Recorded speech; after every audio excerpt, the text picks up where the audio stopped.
Spiders, do you want to They tell brought them? they brought the Hanson brothers in. Do you want to bring that on the air? Mid-90s? Sure. Okay, Yeah. okay. All right, good. Let's bring that on. Okay, the clip. Answer the question, then we'll do it. Okay. Welcome back to Sports Econ 101. I'm Edward Brown, your host, along with Bruce McGowan and Vern Glenn. When we cut to the first commercial break, we asked this trivia question about golf. What is the maximum number of clubs you're allowed to carry in your bag during a PGA governed competition? I was going to say 13, but I think I'm wrong. What's the number after 13, Bruce? Yes. All right, close, but not close. 14. That's right. Okay, now, Vern, you're known as Mr. Involvement. That's right. Okay. Tell us a story, because we were talking off the air about the movie Slapshot, which that's only for us old people, because that was a movie in 1970. 78? 78? Was that what it was? That's right. That's right. Paul Yeah. Newman. Paul Newman. Yeah. Michael Onkeen, I think Yes, was in that. that's right. Very good. That's right. Well, the San Francisco Spiders, they were here for like a year, maybe two, and they played the games at the Cow Palace. And on opening night, they brought the Hanson brothers to make an appearance. So Gary Radish was doing a live shot And on we the gotta ice tell there. people who the Hanson brothers were these kind of goofy nerd guys they're kind of tall With the glasses. with the funny glasses. Yeah. Okay, go ahead. Yeah, and so they brought him in, and I'm in full on hockey gear, and I'm kind of like skating around, kind of like behind him as Gary's interviewing him. Okay. And then Gary says something like, "Yeah, it's too bad we don't have anybody to beat you." Yeah, how about Vern right here? And they just bam, and they just jumped on top of me. It was Were great. they really hitting you, or just was it just kind of fun? It was in fun, but I mean, There was some physical. they were- contact, yeah. they Okay. man they. No, those guys actually played hockey. They were Yeah, they real actually were. real hockey I players. think they were. Yeah. Yeah. Are you a skater? No, You- although I just- I play one on TV, but I'm not a skater. But you can get out there and I've embarrass yourself. I've done some Disney on Ice tryouts and stuff like that. I'm just falling flat on my face because it's but I try. But man, if That's tough to do. I mean, if you don't know how to ice skate the first time you go out there, it's very frustrating. first year of the San Jose Sharks, they put me in goal for a practice, Oh, and man. Doug Wilson Oh. was my teammate, Oh. and they put me back there and they just peppered me with shots, and I thought all I had to do was just put on the padding, just stand between the pipes, and that was it. But you got to be one of the best skaters on the team Yeah, you do. to be a goalie. Really? Oh, it's Yeah, unbelievable. and you got to learn how to do the splits. Well, too. yeah, you got to do the It's splits. crazy. You got to get stand up, fall down, get up. I mean, it's Yeah. unbelievable. I went to the University of Denver, and hockey was the big sport there. And I played in an intramural game once. I was coaxed into playing it, and I couldn't skate well enough, so they put me in goal. What a mistake that was. 10 goals later, I was out of the game. Well, I think I'd wear one of those, those when you go to parties and they have the sumo wrestling kind of outfits that people can bounce up against each other. Oh, sure. I'd wear one of those and just kind of stick myself in the goal, and then nothing can get by you. That doesn't work that way, does it? Okay, you know what? Tiger Woods a couple of weeks ago won against Sergio Garcia, and wanted to just kind of touch on this a little bit. That how money sort of changes things, like with the sponsors. Remember how when he had his problems, his personal problems? Oh, Tiger, sure. Yeah. So Yeah. what's the first thing happen? You'll lose all the sponsors, Yeah. right? And now suddenly he's kind of on the winning track again. Oh, yeah. And they're his best friends. Of course. They're on your side when you're ahead, but when you're losing, your friends aren't around. That's Yeah. right. Does Your he have friends, unquote unquote. Does he have the same sponsors as he had? I don't think so. Tiger? Yeah. No, not that. Well, he had an arsenal of them now, but only a few have kind of come back to the fold. The big one, Is obviously, Nike. That's a big one. That was quite a finish, by the way, with him. I guess Sergio Garcia had 2 in the God, water what or a something. meltdown! Oh my gosh! Bogey. Ouch! And how about the back and forth between the two of them before that? Because remember the day before they were paired together, and on his backswing, Sergio Garcia claims that his concentration was interrupted because Tiger grabbed a club out of his bag, and there was some kind of commotion Oh, jeez. right on his backswing, and he just turns and he stares at Tiger. And he says, "I want a mulligan." Yeah, I bet he wished he had one, but he was like, Tiger, I don't think it's any secret that he's not one of my favorite guys. Wow. And then Tiger says, that's not surprising. I'm used to him complaining a lot. It was just back and forth. I love golf, but it drives me nuts how people be quiet, don't say a word. And tennis is the same way. This little whenever they boo, it's not booing. It's like, come on, boo. Well, for me, Jeez. bowling was my sport, and it was the same sort of thing. You kind of had to be a little quiet, the concentration. But a quadruple bogey. I mean, I from the tee, I could have thrown it in. So, well, he was probably was they trying to hit it out on an island in the middle of this little lake, and he couldn't get it on the island. I mean, that's like shooting a free throw. Okay, the game is on the line. I got to put the ball in there. There's, I didn't realize that the basket is actually wide enough to take two balls. I know. Isn't that amazing? It is. What was that movie where I think it was Kevin Costner? He kept hitting the ball.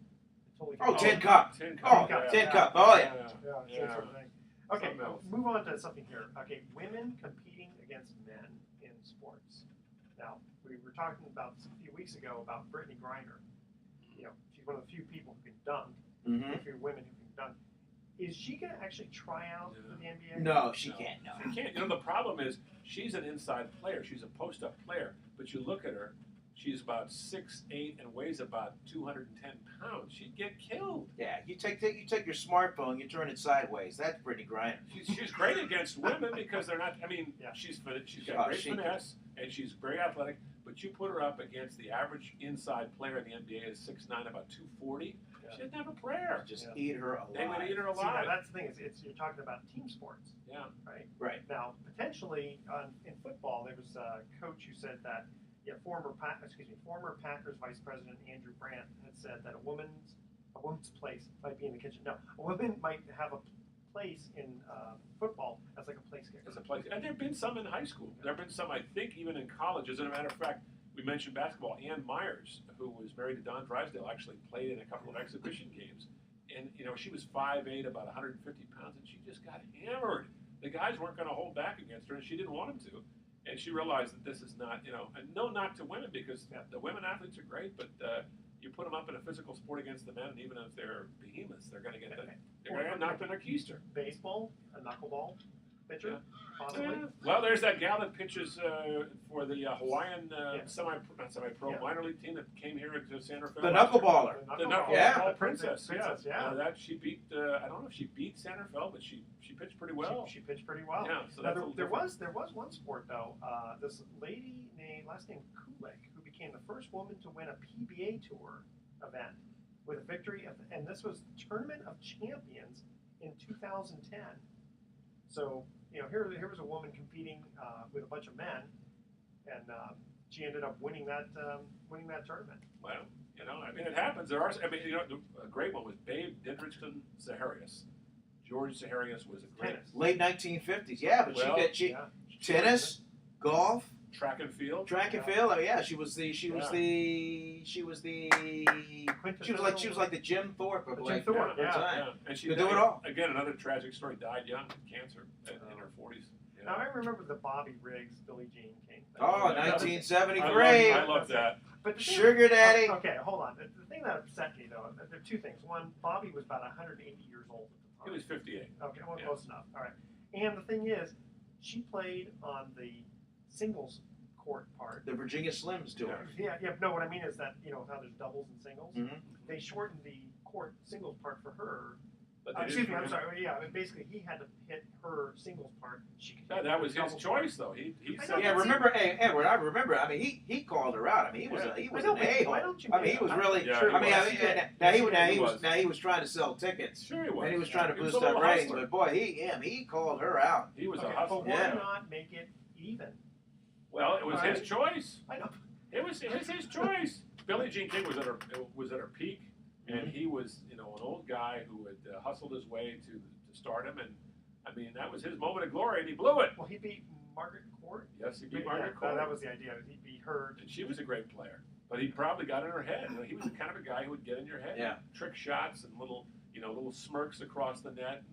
And, hey, nice shot! You hit one out. I remember I used to play ping pong against a friend. I remember that was huge. That was I think that was like ABC carrying it. It was it might have been in prime time. It was a big time event. He psyched her out. I was mentioning ping pong. I used to play a friend of mine, and I was better than this friend.